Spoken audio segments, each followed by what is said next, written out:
আজকে আমরা এখানে দাঁড়িয়েছি শুধুমাত্র শহীদ জিয়ার প্রতীক, বেগম খালেদা জিয়ার প্রতীক, ধানের শীষের প্রতীক, জনাব তারেক রহমান সাহেবের প্রতীক ধানের শীষের জন্য শুধুমাত্র ভোট চাওয়ার জন্যই আমরা দাঁড়াইনি।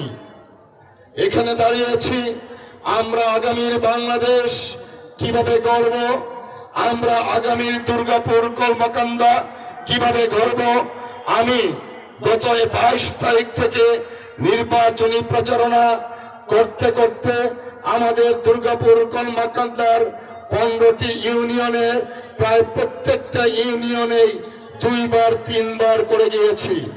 আমি অসংখ্য মা বোনের সাথে কথা বলেছি, যুবক ভাইদের সাথে কথা বলেছি, ছাত্র ভাইদের সাথে কথা বলেছি, কৃষক ভাইদের সাথে কথা বলেছি, মেহনতি মানুষের সাথে কথা বলেছি, শ্রমিক ভাইদের সাথে কথা বলেছি, ইমাম মুয়াজ্জিন সাহেবদের সাথে কথা বলেছি, মাদ্রাসার প্রিন্সিপাল শিক্ষক মহোদয় সহ বিভিন্ন শিক্ষা প্রতিষ্ঠানের শিক্ষক মন্ডলীর সাথে কথা বলেছি, সাংবাদিক ভাইদের সাথেও কথা বলেছি। সব পক্ষের সাথে কথা বলে আমি একটা জিনিস বুঝতে পেরেছি, স্বাধীনতা উত্তর আমাদের এই অবহেলিত দুর্গাপুর কলমাকান্দার প্রত্যেকের একটা প্রাণের দাবি, আমাদের একটা সুন্দর স্বাভাবিক মানবিক দুর্গাপুর কলমাকান্দা চাই। সেই মানবিক দুর্গাপুর কলমাকান্দা করতে গেলে আমাদের অনেক চ্যালেঞ্জ সামনে রয়েছে।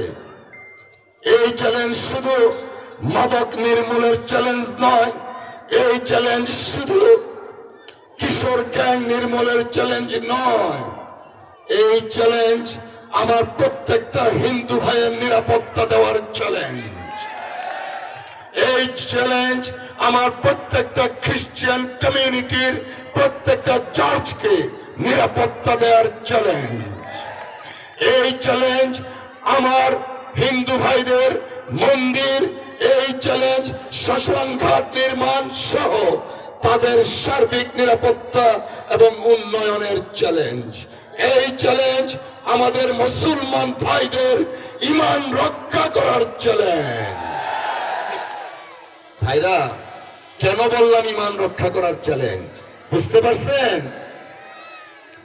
আজকে পত্রিকা দেখলাম জামাতি ইসলাম থেকে বলছে যদি দাঁড়িপাল্লা বা 11 দলীয় জোটের প্রার্থী যেখানে আছে, ধরেন আমাদের এখানে রিক্সা, তাদেরকে ভোট না দিলে নাকি জান্নাতে যাওয়া যাবে না, এটা বলছে না? এই জন্য আমি বললাম মুসলমান ভাইদের ঈমান রক্ষার চ্যালেঞ্জ। জান্নাত নির্ধারণ করবেন মহান রব্বুল আলামিন। কোন ব্যক্তি বা কোন রাজনৈতিক দল জান্নাতে কে যাবেন তা নির্ধারণ করতে পারেন না। তারা ধর্মের নামে প্রতারণা করছেন, ঠিক কিনা ভাই? যদি ধর্মের নামে প্রতারণা করেন তাহলে মুসলমান হিসাবে আমার ঈমানটা ভোটের দিন পরীক্ষা করতে হবে কিনা বলেন? প্রিয় বন্ধুরা, আমরা ধর্মপ্রাণ মুসলমান। আমাদের প্রিয় নেতা জনাব তারেক রহমান সাহেব যেদিন বাংলাদেশে এসেছিলেন, সেই দিন তিনি মহান আল্লাহ রাব্বুল আলামিনের সাহায্য কামনা করে বলেছিলেন, হে দুজাহানের মালিক, বিশ্ব ব্রহ্মাণ্ডের মালিক, হে সৃষ্টিকর্তা, আমরা সকলে তোমার কৃপা চাই।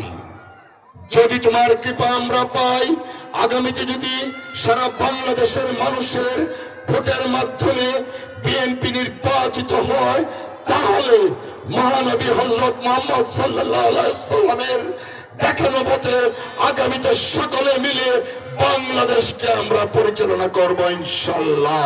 প্রিয় বন্ধুরা আমার, আজকে যদি জুলাই অভ্যুত্থান না হতো, আজকে যে শহীদের পরিবার এখানে বসে আছেন, সেই শহীদ যদি তাদের বুকের কাটা রক্ত বিলিয়ে না দিত, হাজার হাজার ছাত্র জনতা যদি রাজপথে বুলেটকে আলিঙ্গন না করত, অনেক যোদ্ধা আমরা কিন্তু আজকে এই জায়গায় দাঁড়িয়ে কথা বলার দুঃসাহস তো দূরের কথা, আমরা দাঁড়াতেও পারতাম না। আজকে সেদিনের সেই মামুনুল হকের যে বক্তব্য এবং এই আসনে যে তার প্রার্থী, আমি মনে করি জুলাই অভ্যুত্থানের সাথে তিনি এই এলাকায় বেঈমানি করেছেন। তাই বন্ধুরা, আসুন আমাদের একদিকে ৭১-এর মহান মুক্তিযুদ্ধের বীর সেনানী, আমার ডান দিকে ২৪-এর মহান জুলাইয়ের বীর সেনানী সহ তার পরিবাররা আছে। আমরা ৭১ এবং ২৪কে সমন্বয় করে আগামীর একটা সুন্দর বাংলাদেশ গড়ে তুলতে চাই। প্রিয় বন্ধুরা, সুন্দর বাংলাদেশ গড়ে তোলার আগে ইতিমধ্যে আমরা বিভিন্ন ধরনের হুমকি ধমকি পাচ্ছি। আজকে আমি এখানে যখন আসি তার কিছুক্ষণ আগে আমাদের নাজিরপুর ইউনিয়নের নলচাপড়া গ্রামের আলাউদ্দিন কলমাকান্দা থানায় গিয়েছেন, গিয়ে তিনি জিডি করেছেন। তাকে রিক্সা প্রার্থীর যিনি আছেন তার এক কর্মী বা আত্মীয় প্রাণে মেরে ফেলার জন্য হুমকি দিয়েছেন, যে কারণে জিডি করেছেন। আমি একজন আইনজীবী হিসাবে আলাউদ্দিনকে অনুরোধ করেছি, আইনকে নিজের হাতে তুলে নেওয়া যাবে না, আপনি দয়া করে থানায় যোগাযোগ করুন। আপনাকে যে প্রার্থীর সমর্থক প্রাণনাশের হুমকি দিয়েছে এবং এও নাকি বলেছে নলচাপড়া কেন্দ্রে কোনো ধানের শীষের কাউকে ঢুকতে দেয়া হবে না, আমি তাকে বলেছি থানায় যাওয়ার জন্য। আজকে আমি আপনাদের সকলকে সাক্ষী রেখে প্রশাসনকে অনুরোধ করতে চাই, আইন শৃঙ্খলা রক্ষাকারী বাহিনীকে অনুরোধ করতে চাই, সারা দুর্গাপুর কলমাকান্দার ১২৪টি ভোট কেন্দ্র আছে, সেই ভোট কেন্দ্রে আমার মা, আমার বোন, আমার যুদ্ধাহত মুক্তিযোদ্ধা, আমার যুদ্ধাহত জুলাই যোদ্ধা, আমার সর্বস্তরের মানুষ যেন নির্বিঘ্নে ভোট দান করতে পারে, সেই ব্যবস্থা আপনাদের করতে হবে। জনগণ চাইলে প্রত্যেকটা হুমকির দাঁত ভাঙা জবাব দিতে পারে, কিন্তু আমরা আইনের শাসনে বিশ্বাসী। আমি সর্বদা একটা কথা বলে আসছি, আমরা হিন্দু, মুসলমান, বৌদ্ধ, খ্রিস্টান সকলে মিলে আমাদের এই সমাজকে একটা ন্যায় ভিত্তিক ইনসাফের সমাজ গড়ে তুলতে চাই, যে সমাজে একসাথে থাকবে হিন্দু ভাই, আরেক হাতে থাকবে মুসলমান ভাই, আরেক হাতে থাকবে খ্রিস্টান ভাই, সকলে মিলে সম্প্রীতির মেল বন্ধনে আগামীর দুর্গাপুর এবং কলমাকান্দা গড়ে তুলতে চাই।